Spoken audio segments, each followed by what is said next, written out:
एक महिला जब अपनी कंपनी से लौट रही थी तो वो देखती है कि एक व्यक्ति रोड पर पड़ा हुआ है। वो पहले देखकर आंखें बदल लेती है, अपनी दूसरी तरफ देखती है, लेकिन फिर से उसे देखने का मन करता है और वो गौर से देखती है तो वो और कोई नहीं, उसका तलाकशुदा पति था, जिसकी 2 साल पहले उससे तलाक हो चुका था। और तलाक जब उसने दिया था तो ये ब्लेम लगाया था कि तुम और लोगों से प्रेम करती हो। इस बात को सुनने के बाद उसका तलाक होता है और अब ये जब अपने पति को इस हालत में देखती है तो वो बहुत ही हैरान और परेशान होती है और ये इसे अब हॉस्पिटल लेकर जाती है और एडमिट कराती है। तो जब नर्स और स्टाफ पूछता है कि भाई आप कौन हो इसके, तो ये ना चाहते हुए कह देती है कि मैं इसकी पत्नी हूँ और इसका इलाज चलने लगता है।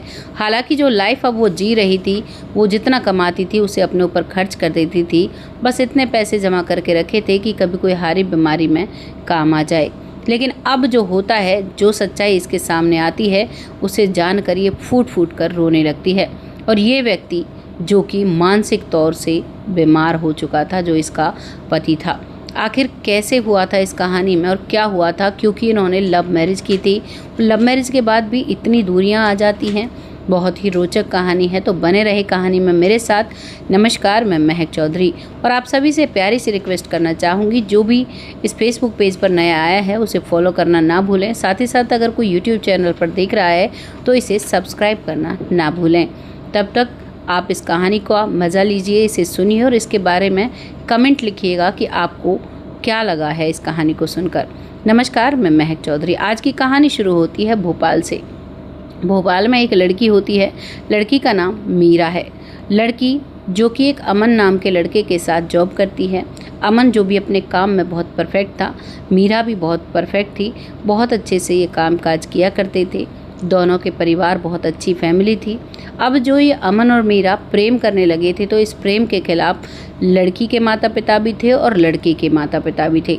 लेकिन कहते हैं ना, जब प्रेम का कीड़ा जगता है तो ना तो माता पिता की परवरिश दिखती है, ना ही परिवार दिखता है, ना ही समाज के ताहने दिखते हैं। वैसा ही ये दोनों करते हैं और माता पिता के खिलाफ जाकर ये शादी कर लेते हैं। अब शादी के बाद जो लड़का है, ये भोपाल में ही सेटल थे पहले ही जॉब के लिए, और वहीं पर रहने लगते हैं। धीरे धीरे वक्त निकलता है। लड़के और लड़की दोनों के परिवारों ने रिश्ते तोड़ लिए थे। अब धीरे धीरे जब वक्त निकलता है, मुश्किल से 1.5 साल होता है इनकी शादी को और इनके प्यार को परवान चढ़े हुए, तभी इसका जो लड़के का भाई है, छोटा भाई आता है और कुछ ऐसे फोटोग्राफ्स अपने भाई को देता है जिन्हें देखकर भाई बहुत गुस्से में आ जाता है। क्योंकि पहले तो ये कंपनी में जॉब करते थे, लेकिन कंपनियों का ऐसा प्रोसेस होता है, जब हमें सैलरी बढ़वानी होती है तो हम जंप करते हैं।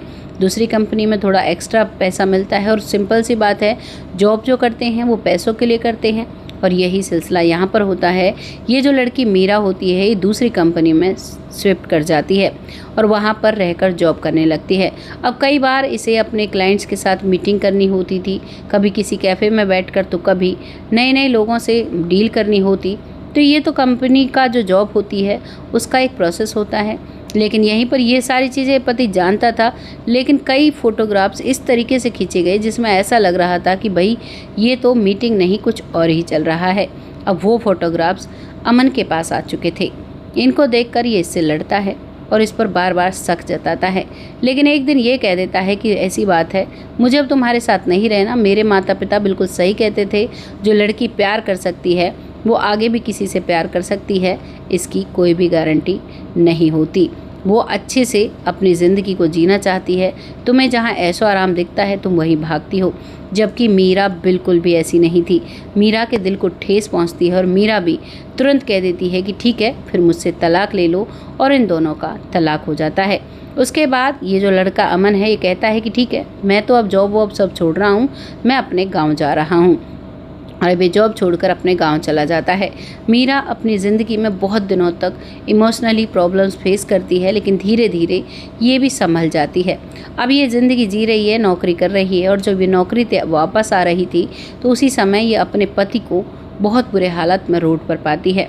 और जब इसे एडमिट कराती है और उसके बाद जब इससे पूछती है कि क्या हुआ, तो डॉक्टर्स कहते हैं कि ये कुछ भी नहीं बोल सकता, इसको मानसिक तौर पर बीमारी हो गई है और ये अपने बारे में भी कुछ नहीं जानता, तो आपको क्या बताएगा।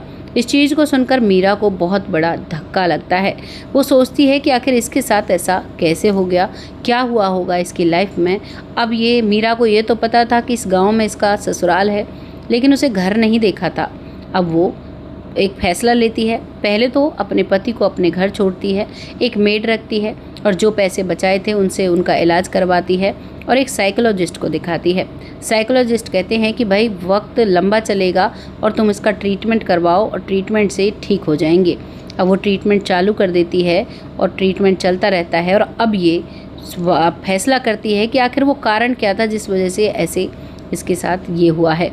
अब ये जाती है उस गांव में उस घर के पास पूछते पूछते जाती है तो घर तो काफ़ी बड़ा था, लेकिन उस घर में कोई भी नहीं था। अंदर से एक लड़का निकलता है। वो उससे पूछती है कि तुम अमन को जानते हो? वो कहता है कि हाँ, मेरा बड़ा भाई है, लेकिन वो कहीं खो गया है। घर में कुछ ऐसे हालात बन चुके थे, वो हमें छोड़कर चला गया। अब वो कहती है कि मैं मीरा हूँ, तुम्हारी भाभी। वो भी बताता है कि मैं उसका छोटा भाई हूँ। जैसे ही वो भाभी का नाम सुनता है तो वो ज़ोर ज़ोर से रोने लगता है और कहता है कि भाभी, मैं आपका गुनहगार हूँ, मुझे माफ़ कर दो। माता पिता के कहे के अनुसार मैंने कुछ ऐसा कर दिया जिसका पश्चाताप मुझे उम्र भर रहेगा। मैं अपनी ज़िंदगी में इस गिल्ट को कभी भी ख़त्म नहीं कर सकता। वो कहती है कि पहले तो बैठो। फिर वहाँ बैठकर उसे पानी देती है, उसी के घर में जाकर, और पूछती है कि मुझे सब कुछ साफ साफ बताओ। अब वो बताता है कि मेरे भाई को घर से निकले हुए 1.5 साल हो चुके हैं, वो कहीं भी मुझे नहीं मिल रहा और मैं जो भी है सारी मेरी गलती है। दरअसल आपसे जब मेरे भाई की शादी हुई थी तो माता पिता बिल्कुल खुश नहीं थे। वो चाहते थे कि किसी तरह आपका रिश्ता टूट जाए और उसके लिए उन्होंने मुझे भोपाल भेजा और मैंने आपका पीछा किया। आपने जहाँ जहाँ मीटिंग्स की, मैंने उन सभी में से कुछ फ़ोटोज़ निकाले और जिन फ़ोटोज़ में आप हंस रही थी, हंसकर बात कर रही थी, उन्हीं फ़ोटोज़ को भैया को दिखाया। भैया जैसे उन फ़ोटोज़ को देखते हैं तो भैया आप पर शक करने लगते हैं, जबकि आप मीटिंग के ही काम से जाती थी, ये मुझे भली भांति पता था। मैंने अपने भाई की गृहस्थी में आग लगा दी और देखो ना, मेरे माता पिता को जब ये पता चलता है कि उनका भाई घर से निकल गया है, क्योंकि जब हम घर में बात कर रहे थे तो उसी दौरान मेरे भाई आते हैं और वो चुपके से हमारी सारी बातें सुन लेते हैं। मम्मी पापा खुश हो रहे थे कि चलो अब तो हमारा बेटा हमारे पास आएगा, उस महिला से उसका पीछा छूट जाएगा। लेकिन ये बात मेरा जो भाई है वो सुन लेता है और वो मुझसे पूछता है तो मैं सारी हकीकत उसे बता देता हूँ।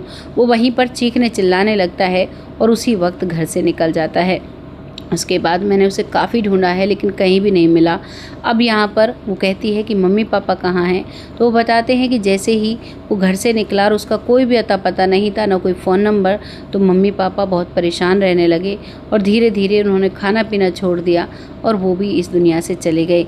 आज मैं मेरे कर्मों की वजह से अकेला रह गया हूँ। मेरा भाई अगर कहीं मुझे मिल जाए ना तो मैं उससे बहुत माफ़ी मांगूंगा। वो कहती है कि तुम चिंता मत करो, तुम्हारा भाई मुझे मिल चुका है और वो घर पर है। अब घर पर जाकर वो उसे मिलवाती है तो वो उससे मिलकर बहुत खुश होता है, लेकिन वो उसे भी नहीं पहचान पाता है। मीरा बताती है कि अभी इसका इलाज चला हुआ है, तुम चिंता मत करो, ठीक हो जाएंगे। और धीरे धीरे 11 महीने इलाज चलने के बाद उसे सब कुछ याद आ जाता है। जब उसे धीरे धीरे सब कुछ याद आया था, कभी वो मीरा को पहचानता है तो कभी वो उसकी डायरी को लेकर बैठ जाता। इधर अमन को भी डायरी लिखने की आदत थी। अब वो कहता है कि मीरा, मेरी डायरी, मेरी डायरी। वो कहती है कहाँ है तुम्हारी डायरी? अब वो अपने रूम का एड्रेस बताता है।